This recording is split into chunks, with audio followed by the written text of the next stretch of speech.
Hello അസ്സലാമലൈക്കും. അപ്പോൾ ഇന്ന് ഞാനിവിടെ ഷെയർ ചെയ്യുന്നത് നല്ല വെറൈറ്റി ആയിട്ടുള്ള നമുക്ക് എളുപ്പത്തിൽ ഉണ്ടാക്കിയെടുക്കാൻ പറ്റുന്ന 3 തരം ദോശയുടെ റെസിപ്പിയാണ് കേട്ടോ. അപ്പോൾ നമുക്ക് വീഡിയോയിലോട്ട് പോവാം. ആയിട്ടുള്ള ഒരു അപ്പത്തിൻ്റെ റെസിപ്പിയുമായിട്ടാണ്. അതുപോലെ തന്നെ നല്ല ടേസ്റ്റും ഉണ്ട് കേട്ടോ. ഇതിൻ്റെ ഒരു സ്മെല്ല് തന്നെ വേറെയാണ്. നമ്മളിതിന് ഉഴുന്ന് പരിപ്പോ അല്ലെങ്കിൽ east, baking soda, baking powder അങ്ങനെ ഒന്നും ചേർക്കുന്നില്ല. അപ്പോൾ നമുക്ക് റെസിപ്പിയിലോട്ട് പോകാം. അപ്പോൾ ഇതിന് വേണ്ടിയിട്ട് ഞാനിവിടെ 2 കപ്പ് പച്ചരി കുതിർത്ത് ക്ലീൻ ചെയ്ത് വെച്ചിട്ടുണ്ട്. ഇതൊരു മിക്സിയുടെ ജാറിലോട്ട് ഇട്ട് കൊടുക്കാം. ഇനി ഇതിലോട്ട് ചേർക്കാനുള്ളത് ചോറാണ്. പിന്നെ ഒരു ഇൻഗ്രീഡിയൻറ്റും കൂടെ ചേർക്കാനുണ്ട്. അത് എല്ലാവരുടെ വീട്ടിലും ഉള്ള സംഭവം തന്നെയാണ്, നമ്മൾ പുറത്തുനിന്ന് വാങ്ങുന്ന സംഭവമൊന്നുമല്ല. ഞാൻ പറഞ്ഞുതരാം എന്താണെന്ന്. ഇനി ഇതിലോട്ട് ഞാൻ 1.5 കപ്പ് ചോറെടുത്തിട്ടുണ്ട് കേട്ടോ. 2 കപ്പ് പച്ചരിക്ക് 1.5 കപ്പ് ചോറെടുത്തിട്ടുണ്ട്. ഇതും കൂടെ ചേർത്ത് കൊടുക്കാം. ഇനി ഇതിലോട്ട് മെയിനായിട്ട് ചേർത്ത് കൊടുക്കേണ്ട ഒരു ഇൻഗ്രീഡിയൻറ്റ് പുളിച്ച മാവാണ് കേട്ടോ. ഒരു 2-3 ടേബിൾ സ്പൂണ് ഇഡലി മാവിൻ്റെ മാവ്, അല്ലെങ്കിൽ അപ്പത്തിൻ്റെ മാവ്, അല്ലെങ്കിൽ നമ്മൾ ഇതുപോലെ ഉണ്ടാക്കിയെടുക്കുന്ന ഈ ഒരു ദോശയുടെ മാവ്, അതൊരു 2-3 ടേബിൾ സ്പൂണ് നമ്മൾ ഒന്ന് മാറ്റി ഫ്രിഡ്ജിൽ വെച്ചാൽ മതി. എന്നിട്ട് ഇതുപോലെ അപ്പം ഉണ്ടാക്കുമ്പോൾ അത് ചേർത്ത് കൊടുത്താൽ നല്ല ടേസ്റ്റ് ഉണ്ട് കേട്ടോ. ഇനി ഇതിലോട്ട് ഞാൻ ആവശ്യത്തിനുള്ള ഉപ്പും വെള്ളവും ചേർത്ത് കൊടുത്തിട്ടുണ്ട്. ഇനി ഇത് നന്നായിട്ടൊന്ന് അരച്ചെടുക്കണം. കുറേ വെള്ളം ചേർത്ത് കൊടുക്കണ്ട, നല്ല തിക്കായിട്ടുള്ള മാവാണ് നമുക്ക് വേണ്ടത്. ഇഡലി മാവിൻ്റെ മാവൊക്കെ ഇല്ലേ, ആ ഒരു തിക്നെസ്സാണ് ഇതിന് വേണ്ടത്. അപ്പോൾ ഞാൻ നന്നായി അരച്ചെടുത്തിട്ടുണ്ട്. ഇത് നമുക്കൊരു പാത്രത്തിലോട്ട് മാറ്റി വെക്കാം. നല്ലോണം ചെറിയ പാത്രം എടുക്കണ്ട കേട്ടോ, പാകത്തിനുള്ള പാത്രം എടുക്കണ്ട. ഇത് പുളിച്ച് വരുമ്പോഴേക്കും ചിലപ്പോൾ പൊങ്ങി പുറത്തേക്ക് വരും. അപ്പോൾ അതിന് വേണ്ടിയിട്ട് കുറച്ച് വലിയ പാത്രം തന്നെ എടുക്കുക. എന്നിട്ട് നന്നായിട്ടൊന്ന് മിക്സ് ചെയ്തെടുക്കുക. ഇനി ഇത് നന്നായിട്ട് പുളിച്ച് വരണം. ഞാൻ രാവിലേക്ക് വേണ്ടിയിട്ട് തലേന്ന് വൈകിട്ട് തന്നെ അരച്ച് വെക്കാറുണ്ട്. ഇവിടെ പൊതുവെ ക്ലൈമറ്റ് തണുപ്പ് കൂടുതലാണ്. ഇനി നമുക്കിത് മൂടി വെച്ചിട്ട് മാറ്റി വെക്കാം. അല്ലെങ്കിൽ ഓവന് ചൂടാക്കിയിട്ട് അതിനകത്ത് വെച്ച് കൊടുത്താലും മതി.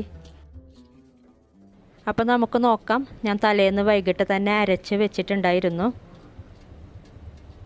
ഇതിപ്പോൾ നല്ല ഫെർമെൻ്റായി വന്നിട്ടുണ്ട്. ഇങ്ങനെ ഫെർമെൻ്റായി കിട്ടണം കേട്ടോ, എന്നാലേ നല്ല സോഫ്റ്റ് ആയിട്ടുള്ള നമുക്ക് അപ്പം ഉണ്ടാക്കിയെടുക്കാൻ പറ്റും. നമ്മൾ തലേന്ന് വൈകിട്ട് അല്ലെങ്കിൽ ഒരു 7 മണിക്കൊക്കെ അരച്ച് വെച്ചാൽ നമുക്ക് രാവിലെ ഒരു 8 മണിക്കൊക്കെ നല്ല ഫെർമെൻ്റായി കിട്ടും. അതുപോലെ ഞാൻ പറഞ്ഞ പോലെ ആ പുളിച്ച മാവ് മസ്റ്റായിട്ടും ചേർക്കണം കേട്ടോ.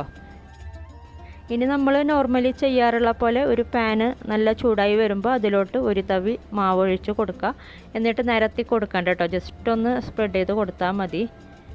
ഹൈ ഫ്ലെയിമിൽ തന്നെ വെക്കുക ഈ ഒരു സമയം. എന്നിട്ട് നല്ലോണം കുമിള വരാൻ തുടങ്ങുമ്പോൾ നമുക്ക് ലോ ഫ്ലെയിമിലാക്കിയിട്ട് മൂടി വെച്ചിട്ടൊന്ന് വേവിച്ചെടുക്കാം. ഇതുപോലെ ഫുള്ള് ഇങ്ങനെ കുമിള വരണം കേട്ടോ, എന്നാലേ നല്ല സോഫ്റ്റ് ആയിട്ടുള്ള അപ്പം നമുക്ക് കിട്ടത്തുള്ളൂ. ഇനി ഇത് ലോ ഫ്ലെയിമിലാക്കിയിട്ട് മൂടി വെച്ചിട്ടൊന്ന് വേവിച്ചെടുക്കാം. അപ്പോൾ ഇത് വെന്ത് വന്നിട്ടുണ്ട്, നമുക്കിത് മാറ്റാം. നല്ല സോഫ്റ്റ് ആയിട്ട് തന്നെ കിട്ടിയിട്ടുണ്ട് കേട്ടോ നമ്മുടെ അപ്പം. അതുപോലെ അടിഭാഗമൊന്നും ഒട്ടും കരിഞ്ഞിട്ടൊന്നുമില്ല, നല്ല പെർഫെക്റ്റ് ആയിട്ട് തന്നെ നമുക്ക് കിട്ടിയിട്ടുണ്ട്. ഇതുപോലെ തന്നെ നമ്മളിങ്ങനെ ഓരോന്നായിട്ട് ചുട്ടെടുത്താൽ മതി.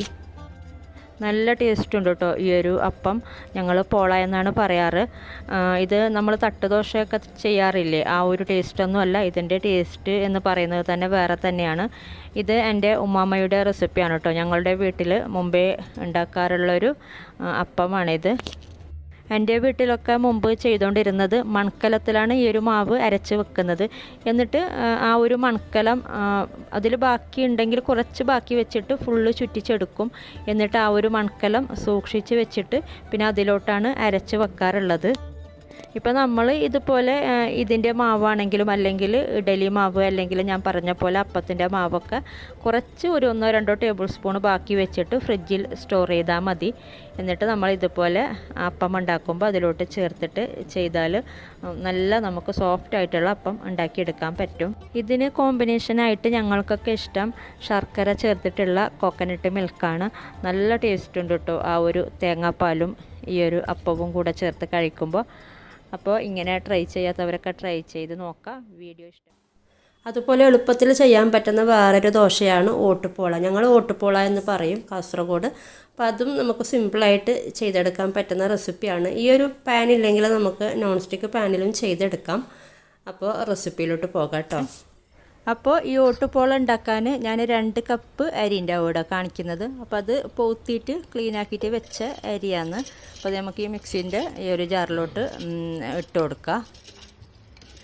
ഞങ്ങൾ ഈ ഓട്ടുപോള ഉണ്ടാക്കുമ്പോൾ തേങ്ങ ഇട്ട് കൊടുക്കല്ല. തേങ്ങ ഇടുന്നെങ്കിൽ തന്നെ കുറച്ച് പേരിനിട്ട് കൊടുക്കും. ചോറ് കൂടുതലിടും. ഇപ്പോൾ 2 കപ്പ് അരിക്ക് 1.5 കപ്പ് ചോറ് ആ ഒരു രീതിയിലാണ്. ഞാനിപ്പോൾ കുറച്ച് മാറ്റം വരുത്തുന്നുണ്ട്. അപ്പോൾ ഞാൻ 1 കപ്പ് ചോറാണ് ഇട്ട് കൊടുക്കുന്നത്. ഞാൻ കുറച്ച് തേങ്ങാപ്പാലും കൂടെ ആഡാക്കുന്നുണ്ട്. അപ്പോൾ നിങ്ങൾ തേങ്ങാപ്പാൽ ആഡാക്കുന്നില്ലെങ്കിൽ 1.5 കപ്പ് ചോറ് ഇട്ട് കൊടുത്താൽ മതി. അപ്പോൾ ഞാനിപ്പോൾ 2 കപ്പ് ഇടാളെന്ന് വെച്ചിട്ടുണ്ട്.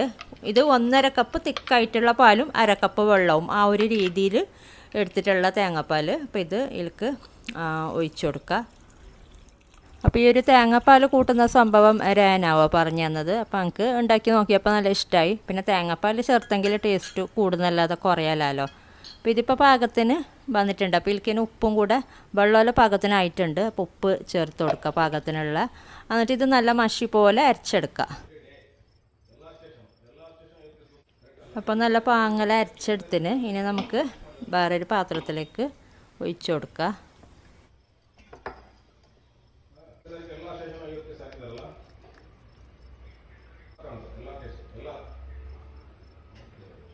അപ്പോൾ ഇത് നല്ലോണം തിക്കായിട്ടുണ്ട്. അപ്പോൾ ഇത്ര തിക്ക് വേണ്ട. അപ്പോൾ കുറച്ച് വെള്ളം ചേർത്തിട്ട് ഒന്ന് നല്ലോണം മിക്സാക്കി കൊടുക്കുക.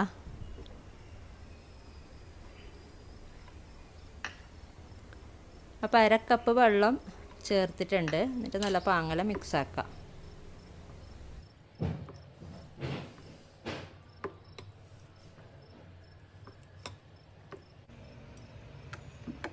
ഇപ്പോൾ നല്ല പാങ്ങല മിക്സ് ആക്കിയിട്ടുണ്ട്. അപ്പോൾ ഇത്ര മതിയാവും അതിൻ്റെ ഒരു ഇത് കട്ടി. നല്ലോണം കട്ടിയുമല്ല നല്ലോണം ലൂസുമല്ല. നമ്മൾ ഇഡ്ഡലിയെല്ലാം ഉണ്ടാക്കുന്നില്ല, അതിനേക്കാളും കുറച്ച് ലൂസായിട്ട് തന്നെ വേണ്ടത്. പിന്നെ നമുക്കിത് ചുട്ടെടുക്കുക.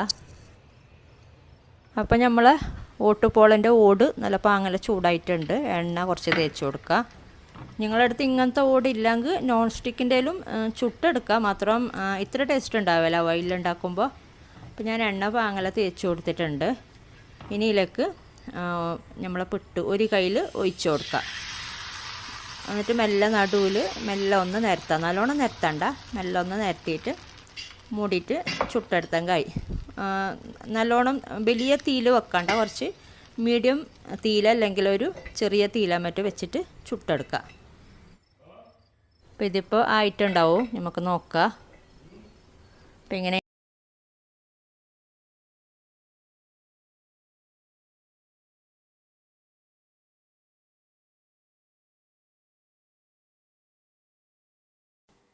ഇനി നമുക്ക് അരിയൊന്നും ചേർക്കാതെ റവ വെച്ചിട്ട് നല്ല അടിപൊളിയായിട്ടുള്ള ഇതുപോലെ സോഫ്റ്റ് ദോശ ഉണ്ടാക്കിയെടുക്കാം.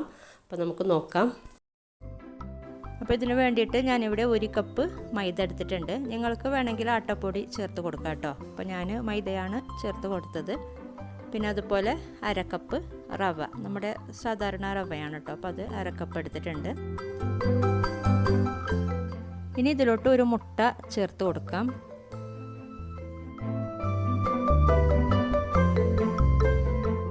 പിന്നെ അതുപോലെ 1/2 ടീസ്പൂണ് ഈസ്റ്റ്, അതും കൂടെ ചേർത്ത് കൊടുക്കാം. അപ്പോൾ ഞാൻ ഇതിലോട്ട് ഇൻസ്റ്റൻറ്റ് ഈസ്റ്റാണ് കേട്ടോ ചേർത്ത് കൊടുക്കുന്നത്. അപ്പോൾ നോർമൽ ഈസ്റ്റാണ് ചേർക്കുന്നതെങ്കിൽ ജസ്റ്റ് ഒന്ന് കുറച്ച് വെള്ളത്തിൽ കുതിർത്തിട്ട് ചേർത്ത് കൊടുത്താൽ മതി. അപ്പോൾ അത് 1/2 ടീസ്പൂണ് ഇട്ട് കൊടുത്തിട്ടുണ്ട്.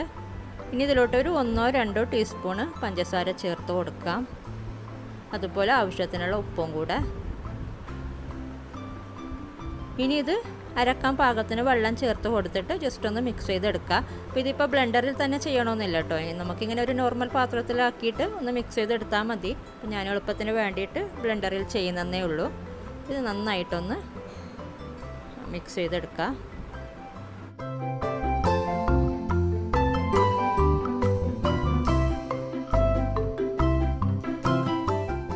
അപ്പോൾ ഇത് നന്നായി അരച്ചെടുത്തിട്ടുണ്ട്. ഇത് നമുക്കിനൊരു പാത്രത്തിലോട്ട് ആക്കി കൊടുക്കാം. അപ്പോൾ ഇത് കുറച്ച് തിക്കായിട്ടാണ് ഉള്ളത്. അപ്പോൾ ഇത്രയും തിക്ക് വേണ്ട. അപ്പോൾ കുറച്ചും കൂടെ വെള്ളം ചേർത്ത് കൊടുത്തിട്ട് നമുക്കൊന്ന് ലൂസാക്കി എടുക്കണം. ആ ഒരു പാൻ കേക്കൊക്കെ നമ്മൾ ചെയ്യൂല, ആ ഒരു കൺസിസ്റ്റൻസിയാണ് കേട്ടോ ഇത് വേണ്ടത്. നമ്മൾ സാധാരണ മൈദ വെച്ചിട്ട് ഗോതമ്പ് വെച്ചിട്ടൊക്കെ ദോശ ഉണ്ടാക്കൂല, ആ ഒരു രീതിയിൽ ഒന്ന് മിക്സ് ചെയ്തെടുത്താൽ മാത്രം മതി.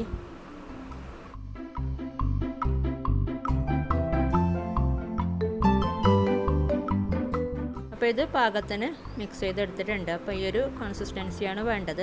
ഇനി ഇത് നമുക്ക് ഉടനെ തന്നെ ചുട്ടെടുക്കാം, പക്ഷേ ഒരു അരമണിക്കൂറും കൂടെ മാറ്റി വെച്ചാൽ നല്ല സോഫ്റ്റായിട്ട് കിട്ടുന്നുണ്ട് കേട്ടോ. അപ്പോൾ ഞാനിപ്പോൾ ഇത് അരമണിക്കൂറും കൂടെ മാറ്റി വെച്ചിട്ടാണ് ചുട്ടെടുക്കുന്നത്. അപ്പോൾ ഞാനിത് അരമണിക്കൂർ മാറ്റി വെച്ചിട്ടുണ്ടായിരുന്നു. അപ്പോൾ ഒരു പാൻ നന്നായി ചൂടാക്കി എടുത്തിട്ടുണ്ട്. അപ്പോൾ ഇതിലോട്ട് നമുക്ക് ഒരു തവി മാവ് ഒഴിച്ചിട്ട് ഒന്ന് ചുട്ടെടുക്കാം. ജസ്റ്റ് ഒന്ന് സ്പ്രെഡ് ചെയ്ത് കൊടുക്കാം കേട്ടോ, നല്ലോണം സ്പ്രെഡ് ചെയ്ത് കൊടുക്കണ്ട, നിരത്തി കൊടുക്കണ്ട. അപ്പോൾ ഇതുപോലെ ഇങ്ങനെ കുറച്ച് ഹോൾസ് വന്നതിന് ശേഷം നമുക്ക് മൂടി വെച്ചിട്ട് ഒന്ന് ലോ ഫ്ലെയിമിൽ വേവിച്ചെടുത്താൽ മതി, നമ്മൾ സാധാരണ ദോശയൊക്കെ ഉണ്ടാക്കുന്ന പോലെ തന്നെ. ഇപ്പോൾ ഇത് ആയിട്ടുണ്ട്. അപ്പോൾ നമുക്കിത് മാറ്റാം. നല്ല സോഫ്റ്റ് ആയിട്ടുള്ള ഒരു അപ്പമാണിത്. നമുക്ക് വലിയ പണിയൊന്നുമില്ല ചെയ്യാനായിട്ട്, പക്ഷെ നല്ല ടേസ്റ്റും ഉണ്ട്, നല്ല സോഫ്റ്റാണിത് കഴിക്കാനായിട്ട്. അപ്പോൾ ഇതുപോലെ തന്നെ ബാക്കിയുള്ളതും കൂടെ ചുട്ടെടുത്താൽ മാത്രം മതി.